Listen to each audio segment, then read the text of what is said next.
मुबारक मंडी की अपनी एक अलग कहानी है, अपनी एक अलग पहचान है। अब जम्मू कश्मीर इंतज़ामिया इस मुबारक मंडी के हवाले से एक अहम फैसला लेने जा रही है, इस पे अब बात करेंगे। तारीखी एतबार से काफ़ी अहम ये वो मकाम है जहां पर सरकार अब तक करोड़ों रुपए रेवेन्यू के तौर पर इकट्ठी करती रही, लेकिन अब जो फैसला लिया गया है इस कदीम विरासत को तहफ़्फ़ुज़ न देने का अवाम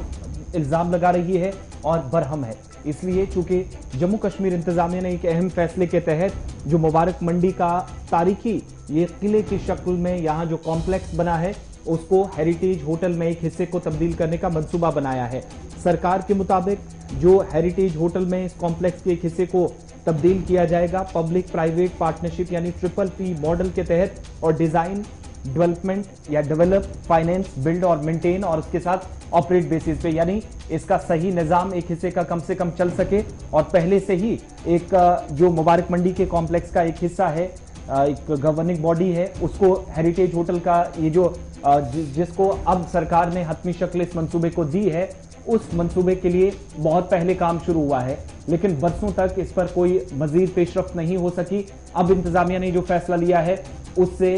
एक जो तारीखी ये किले की शक्ल है और यहाँ पर सरकारी दफातर चलते रहे और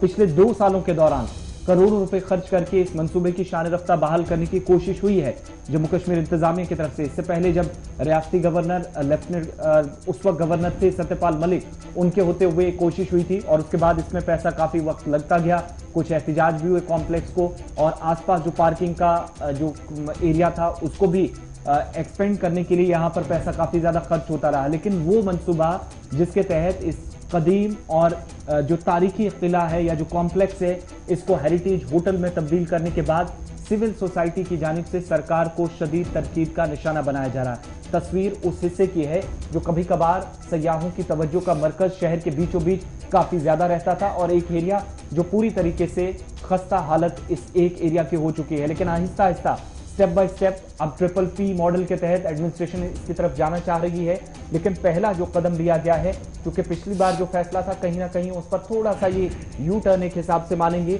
करोड़ों रुपए इस पर खर्च हुए, लेकिन अब एक हिस्से को हेरिटेज होटल में तब्दील करने पर अवामी हलकों में काफी नाराजगी भी है। हमारे साथ राजेश गुप्ता साहब हैं, चेयरमैन है टूरिज्म फेडरेशन जम्मू के, हमारे साथ इस वक्त फोन लाइन पे है। प्रोग्राम में बहुत बहुत शुक्रिया, स्वागत आपका राजेश जी ज्वाइन करने के लिए। किस तरीके से एडमिनिस्ट्रेशन के इस इंपॉर्टेंट मूव को आप देखते हैं, चूंकि साल 2018 में बहुत अच्छे से हमें याद है कि सत्यपाल मलिक के होते हुए बहुत बड़े पैमाने पर कोशिश हुई थी और शायद वो पुरानी शक्ल दी जा सके इस हिस्टोरिक प्लेस को और टूरिस्ट बड़ी तादाद में न सिर्फ लोकल्स बल्कि बाहर से यहाँ पहुंचे। लेकिन आज का मूव उससे काफी डिफरेंट है, कैसे आप इसको देखते हैं? देखिए, अभी मैंने भी वो न्यूज़पेपर में ही रिपोर्ट पढ़ी है जिसको आप कोट कर रहे हैं, and on the basis of that report conclusive opinion पे जंप कर जाना बहुत जल्दी ठीक नहीं है। उसी रिपोर्ट में ये लिखा है कि मुबारक मंडी हेरिटेज सोसाइटी बड़ी पहले से इस तरह का प्लान कर रही थी कि इसके कुछ हिस्से को एक हेरिटेज होटल की शेप में कन्वर्ट किया जाए। और मैं ये समझता हूँ कि एक हेरिटेज प्रॉपर्टी एक्सपर्ट्स के द्वारा रन होना और उसके माध्यम से टूरिस्ट का यहाँ पे अट्रैक्ट होना और मेजर पार्ट जो है वो म्यूजियम्स और सारी चीजों में कन्वर्ट हो जाए तो टूरिस्ट को सारी फैसिलिटी एक जगह पे मिल जाती है और एक हेरिटेज प्रॉपर्टी में रहने का एक जो उसका एक्सपीरियंस है वो भी जम्मू में दिया जा सकता है। और ये जो मूव जो अखबार बता रही है, मुझे लगता है कि इसमें कोई 100% सारा वो जो हेरिटेज कॉम्प्लेक्स है उसको वो होटल नहीं बना रहे, उसमें कुछ पार्ट उन्होंने शायद प्रपोज किया है। बिल्कुल एक हिस्सा है, लेकिन राजेश जी जो मेन मोटो था इसका, चूंकि 2018 में एक कोशिश ये भी हुई थी पार्किंग वगैरह के लिए जो स्पेस है उसको साफ करा के और जो पुरानी एक शक्ल थी, क्योंकि यहाँ पर सरकारी दफ्तर चलते रहे, आप बखूबी जानते हैं इस हिस्से को। लेकिन अब 2 हिस्सों में एक हेरिटेज कॉम्प्लेक्स को, क्या ये तारीखी एतबार से जो अब तक कोशिशें होती रही हैं या कोशिश है कि पर्यटकों को ज्यादा से ज्यादा ला जाए, उस हिसाब से सही रहने वाला है इन फ्यूचर? देखिए, इसमें हमें जो सक्सेसफुल मॉडल्स हैं, राजस्थान में बड़े सारे इस तरह की प्रॉपर्टीज हैं, इससे बड़ी बड़ी प्रॉपर्टीज भी हैं जो हेरिटेज होटल्स में कन्वर्ट हुई हैं और वो सक्सेसफुली चल रही हैं। और उसी वो उन मैनेजमेंट्स के द्वारा उनका रखरखाव भी बड़ी अच्छी तरीके से किया जा रहा है। यहाँ पर जो कि हम काफी देर से देखते आ रहे हैं, मुबारक मंडी हेरिटेज सोसाइटी भी, उसके बाद जम्मू कश्मीर गवर्नमेंट भी और J&K इंफ्रास्ट्रक्चर डेवलपमेंट कॉर्पोरेशन जिसका पैसा यहाँ पे लग रहा है, लेकिन ये कंप्लीशन पे नहीं आ रहा है, डिले डिले डिले। और जनरल पब्लिक को तो समझ में नहीं आ रहा कि कितनी देर हो रही है, कहाँ पे ये कमी है।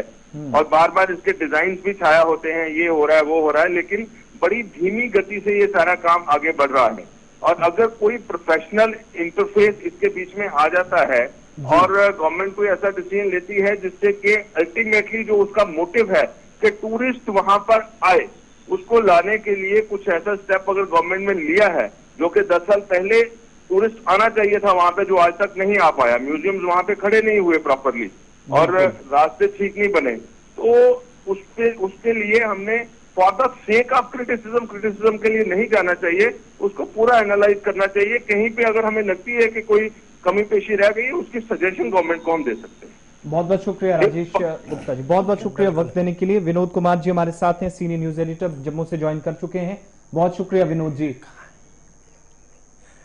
चलिए, मुबारक मंडी के हवाले से बात हो रही थी। जिस तरीके से राजेश जी ने बात कही है, उन्होंने कहा कि अगर कहीं पे कोई खामी होगी तो हमें चाहिए कि हम इंतज़ामिया को उस हवाले से अपने सजेशन पेश करें, ताकि जिस तरीके से इकदाम उठाए जा रहे हैं, ये न सिर्फ जम्मू कश्मीर के अंदर बल्कि मुख्तलिफ रियासतों के अंदर सयाहत को बढ़ावा देने के हवाले से ऐसे इकदाम किए जा रहे हैं। और मुबारक मंडी में भी अगर ऐसा कुछ कदम उठाया जा रहा है तो ये अच्छा कदम होगा और इससे जम्मू में सयाहत को मजीद बढ़ावा मिलेगा।